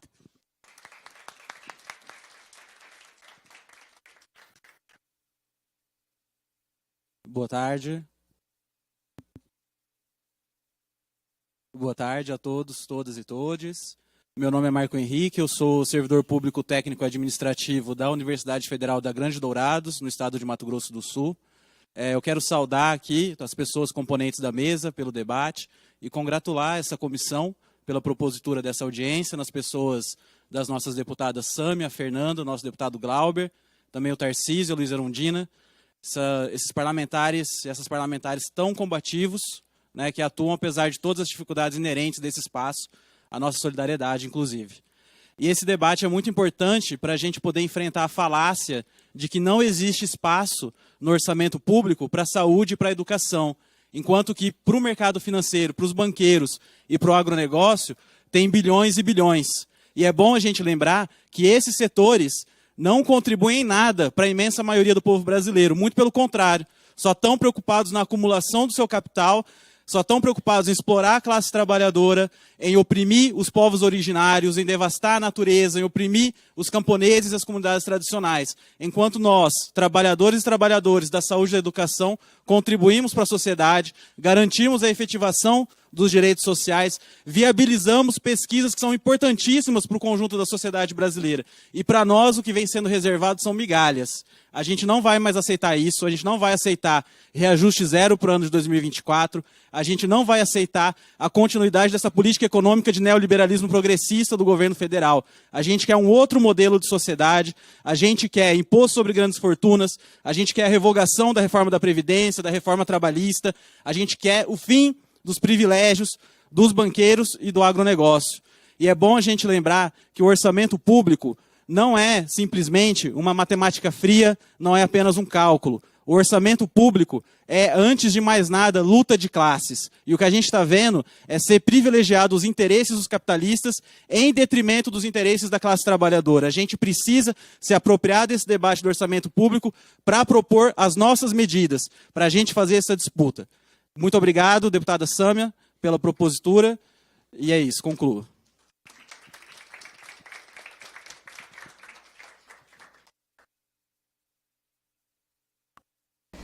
Mais alguém inscrito? Ah, pois não.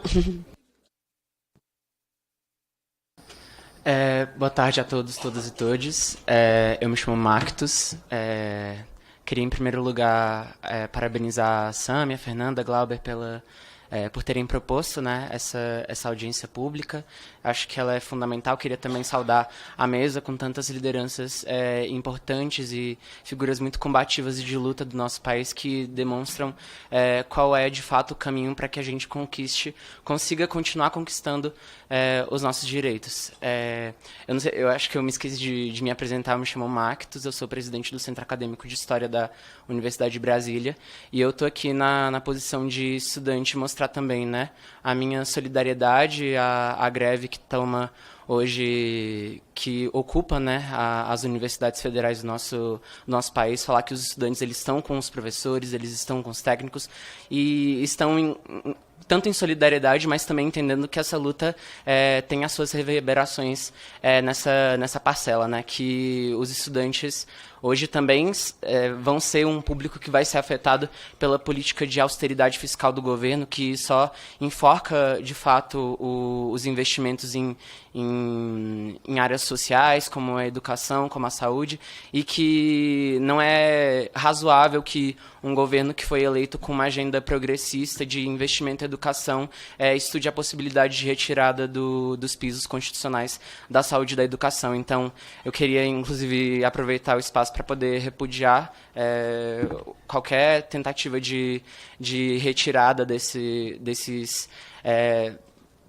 direitos que foram conquistados com muita luta e dizer que, enfim, os estudantes eles estão em luta também na história, né? Na UNB, os estudantes eles também declararam greve para que a gente consiga de fato lutar por uma universidade para todos, para que as pessoas os estudantes eles tenham condições de entrar na universidade, de permanecer dentro delas, né? Então com tudo isso que tá posto, que a gente segue na luta, lutando para que não sejam os mais pobres, os mais vulneráveis, aqueles que vão pagar pela dívida pública, mas sim que a saída para os nossos problemas encare como viabilidade de solução a taxação das grandes fortunas, porque são os mais ricos que devem pagar pelo prejuízo que causam, que subalternizam o Brasil, que colocam ele em uma condição de ausência de soberania, e enfim, é isso. Queria agradecer, obrigado.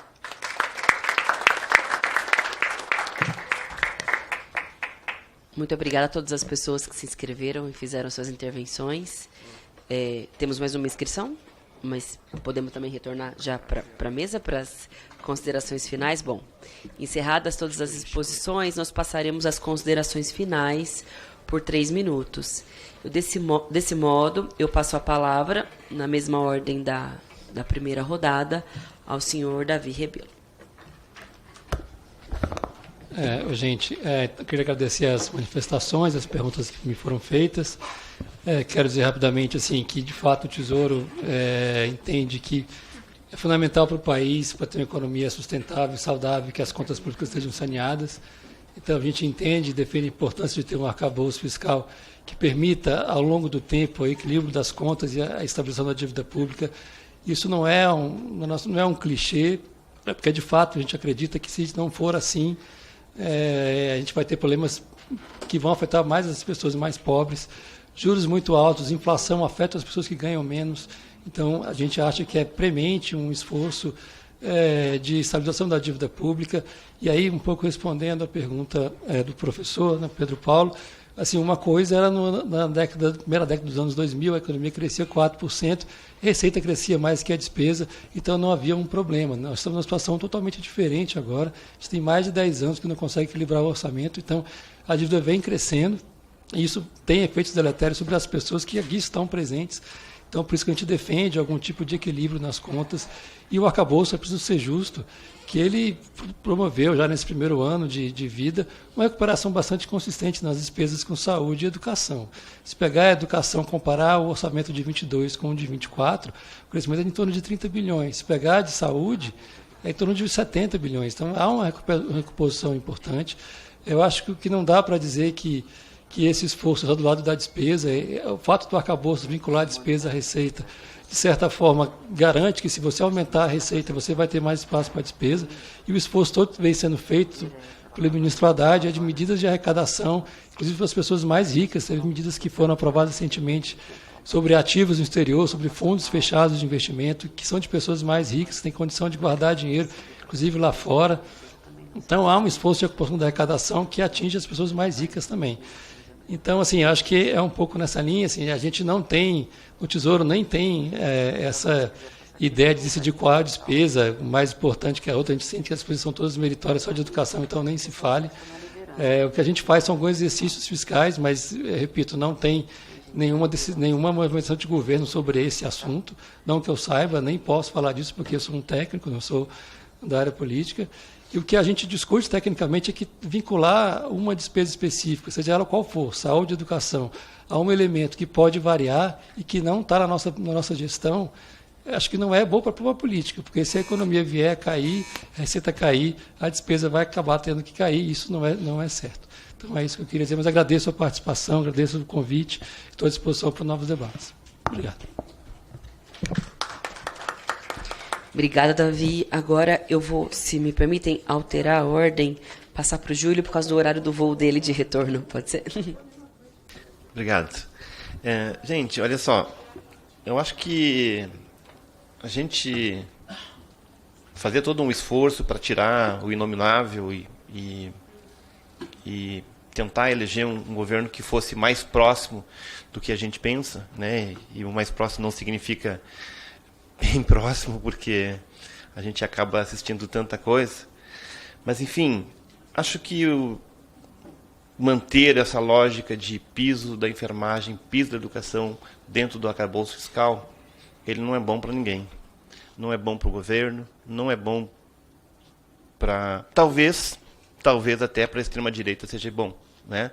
Porque por exemplo, se a gente enxerga que no estado do Rio Grande do Sul 19 bilhões é para reconstruir o estado e 10 bilhões para empresários, a gente fica tentando entender o seguinte, tá, mas e trabalhador, como é que vai ser? Hoje a gente está vendo lá a possibilidade de milhares de trabalhadores serem demitidos, o Estado muito próximo à Federação das Indústrias, do Comércio, e a classe trabalhadora como é que fica? Então, eu penso que o governo federal realmente precisa repensar esse posicionamento com relação ao arcabouço fiscal. Não dá para aceitar.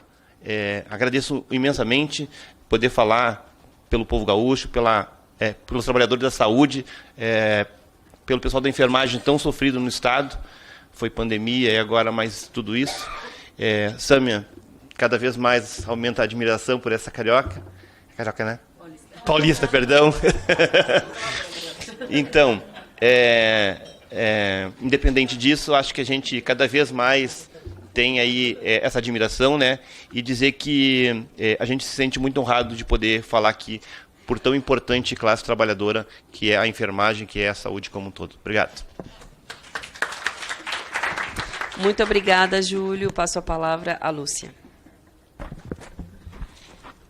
Então, nesses momentos finais, eu quero, em primeiro lugar, dizer que os pisos de saúde e educação e também a vinculação dos benefícios previdenciários ao salário mínimo e do BPC destinado às pessoas idosas e com deficiência no valor de um salário mínimo representam 4 das maiores e mais significativas conquistas sociais da Constituição de 88 e que incidem diretamente na qualidade de vida, na redução da pobreza e da desigualdade no nosso país. E nós seremos incansáveis de lutar pela preservação dessas conquistas.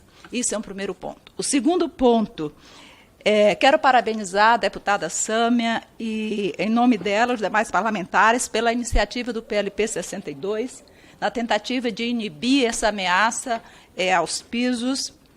Quero também dizer que, para além da luta em defesa dos pisos, de recomposição salarial, ou de recomposição salarial também para os servidores, mas da reestruturação dos orçamentos, né, das universidades, dos institutos federais, Cefetes e da educação como um todo, nós temos também que ter em vista o que diz o artigo 214, que exige, né, o Plano Nacional de Educação Decenal, e que uma das metas é exatamente ampliar a participação da educação na relação com o PIB. Então, para além dos 10% que a gente sempre defendeu, esperamos que a gente possa superar esse 10% em nossas lutas.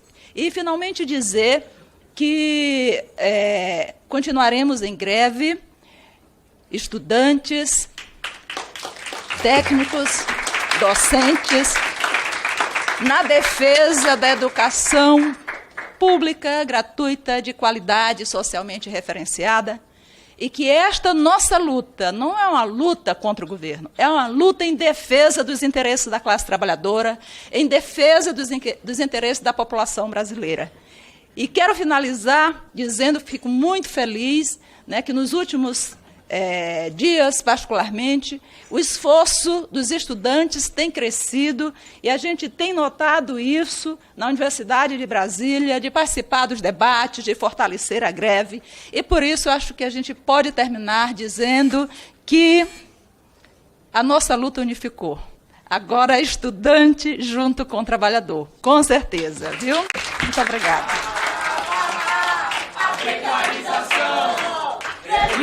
Greve geral na educação. Precarização. Greve geral na educação.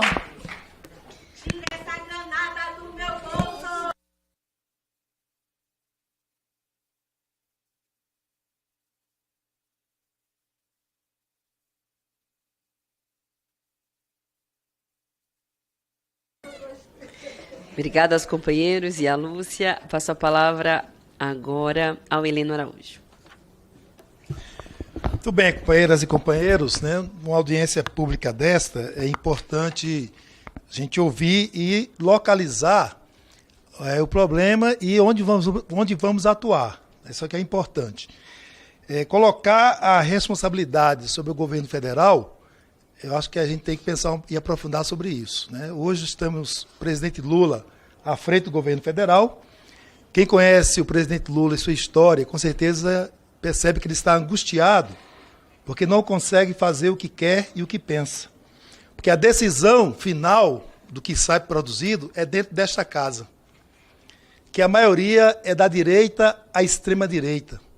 Então, como é que nós vamos atuar para mudar essa realidade que está posta para a gente em um país que, no dia de ontem, foi divulgado que passou a ser a 8ª economia do mundo, mas também é o 14º país em desigualdade no mundo inteiro, entre os 193 países reconhecidos pela ONU. Nesse sentido, onde deve ser o nosso trabalho e como deve ser esse trabalho? Quantos de nós conhecem o conteúdo da reforma tributária solidária, colocada pelo Fisco para o debate aqui nesta casa? Quantos de nós estamos levando esse debate para as pessoas que precisam das políticas que nós estamos falando aqui? Quantos sem escola conhecem esse conteúdo? Quantos sem moradia conhecem esse conteúdo? Em quantas pessoas estamos instigando, estimulando a revolta dessa situação para mudar essa realidade que está posta para a gente? Quem de nós está envolvido no conteúdo da campanha Direito Vale Mais, que tem materiais interessantes para conversar com a população que não tem leitura, que não conhece essa história? Quantos conhecem o material? Quantos utilizam esse material? Quantos estão dialogando nos bairros, nas periferias, com este conteúdo? Quantos de nós estamos envolvidos e envolvidas na campanha Taxar os Super Ricos? Para que as pessoas entendam, quando nós afirmamos aqui que da arrecadação, da produção da riqueza desse país, 46% está indo para a mão dos ricos, dos super ricos. Quantos na população estão entendendo isso? Que paga imposto muito alto e o seu dinheiro vai para a mão daqueles que têm muito dinheiro. Então, esse elemento é importante. Como será o nosso papel nas eleições municipais? Vamos permitir que partido da direita continue colocando maior número de deputados aqui dentro, que possa escolher a comissão de educação e possa colocar um presidente como este que está aí, porque tem maior número de parlamentares e pode escolher? Então, qual a nossa tarefa, onde localizar essa luta e como fazer esse trabalho, é que também está posto para a gente nesse debate. Então, é importante, reforço aqui a necessidade que nós estamos apontando. A CNTS está colocando um dia por mês, pelo menos, para que a gente tenha uma unidade de mobilização em cada município, que a gente possa dialogar com essas pessoas e levar esses temas para instigar essas pessoas a lutar junto conosco. Fazer o debate só aqui dentro e com o projeto de lei não vai dar conta do que nós estamos apontando. Ou a gente bota esse povo inteiro do Brasil em marcha, ou a gente não consegue mudar essa situação. Por isso é importante continuar essa luta, continuar essa mobilização, essa reflexão já colocada aqui nas audiências públicas. Muito obrigado.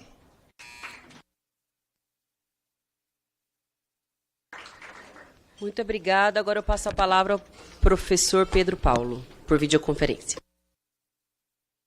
Muito obrigado, deputada Sâmia. Olha, nesse tempo que eu tenho, eu só queria frisar mais uma vez que o novo arcabouço fiscal não é uma legislação técnica, no sentido de ser neutra politicamente. Ele é profundamente político. Por quê? Porque ele define que a redução da relação dívida pública sobre o PIB será feita mediante o controle do gasto e, em particular, de 3 variáveis de gasto: a educação, a saúde e a previdência social. Por que também a previdência social? Porque o piso mínimo de rendimentos da previdência social, dos benefícios da previdência social e do benefício de prestação continuada é o salário mínimo. E a regra do salário mínimo também tende a acompanhar e, eventualmente, ser até maior do que o crescimento do PIB, que tende a acompanhar o crescimento das receitas tributárias.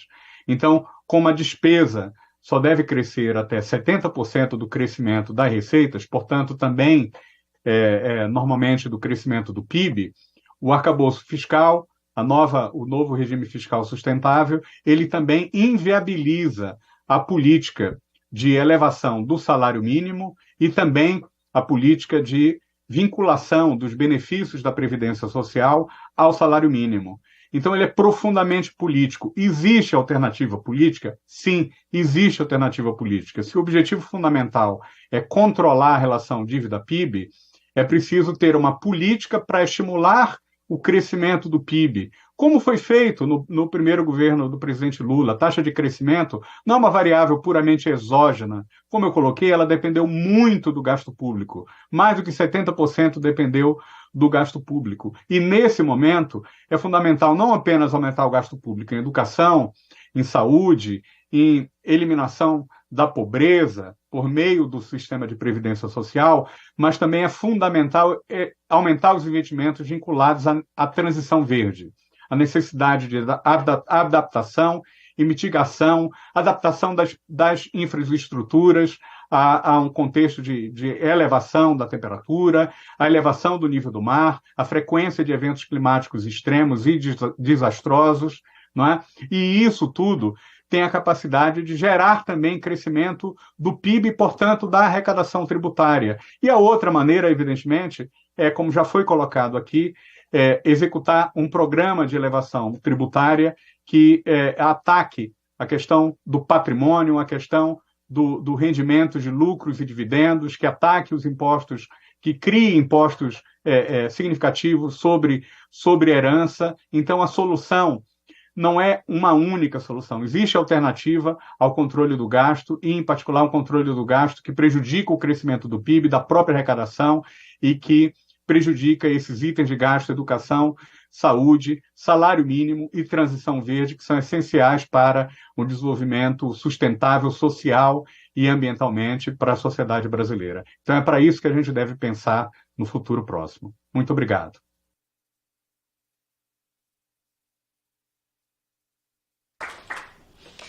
Obrigada, professor. Antes de encerrar a nossa audiência, eu resgatei aqui uma entrevista que o ministro Fernando Haddad deu ao Valor Econômico, mas há alguns meses atrás, Berna me lembrou dessa entrevista, eu acho importante destacá-la. Ele respondeu, bom, a pergunta foi feita. A ministra do Planejamento, Simone Tebet, deu entrevista aqui ao Valor, defendendo a projeção de cenário semelhante ao do artigo. O senhor defendeu uma discussão mais perene. Como assim? É o que o ministro responde. Essas ideias não são novas. E no caso da questão da vinculação do mínimo a benefícios sociais, vejo um problema de ordem jurídica. Não sei se essa tese passaria pelo teste da constitucionalidade, em função de garantias sociais mínimas estabelecidas na Constituição. Há a possibilidade de ser vista como cláusula pétrea? Perguntou o jornal. E ele respondeu, pode. São temas que ou são encarados de forma suprapartidária, como questões de Estado, ou não vão prosperar, porque vai sempre faltar maturidade ou vai sobrar demagogia. Estou de peito aberto aqui sem tergiversar. São temas sensíveis, mas a sociedade tem que discutir, e isso pode acontecer nesse ano, no ano que vem, ou no próximo governo, porque a cada ciclo acontece o mesmo debate. Talvez seja necessário um debate mais aprofundado sobre a regra, porque senão nós vamos ficar sem previsibilidade em virtude do calendário eleitoral. Eu acredito que essa entrevista e tantas outras, sejam elas especulações, coberturas da imprensa, mas também manifestações mais explícitas por parte de membros do Ministério da Economia, mostram quanto esse debate do dia de hoje é tão atual e necessário e, portanto, é ainda mais urgente que a gente avance com esse PLP 62 que nós apresentamos, da retirada dos pisos, né, da saúde e da educação, na verdade, das regras do arcabouço fiscal, porque senão essa inevitabilidade que a gente já alertou, como bem disse o Tarcísio, no momento da aprovação do arcabouço fiscal, vai acontecer, vai se dar. Se é uma questão pura e simplesmente matemática, a gente sabe que é uma questão política, evidentemente, mas se as regras foram criadas para que os pisos não sejam cumpridos e que se inevitavelmente exige que eles sejam revistos ou rasgados, a gente não pode acertar isso como normal, considerando o quanto pode se perder na educação nos próximos anos e considerando já o atual estado, tanto da educação básica quanto do ensino superior. Por isso, eu acredito que essa audiência pública foi um primeiro passo, foi um início, na verdade, um pontapé dessa discussão no Congresso Nacional. Todas as universidades e institutos federais que eu ando frequentando nessa greve apresento esse PLP, e eu sei que isso também já é uma discussão na base, mas eu acredito que ela precisa ser fortalecida cada vez mais, porque o mercado é muito mal conselheiro, para dizer o mínimo, e está aqui diariamente.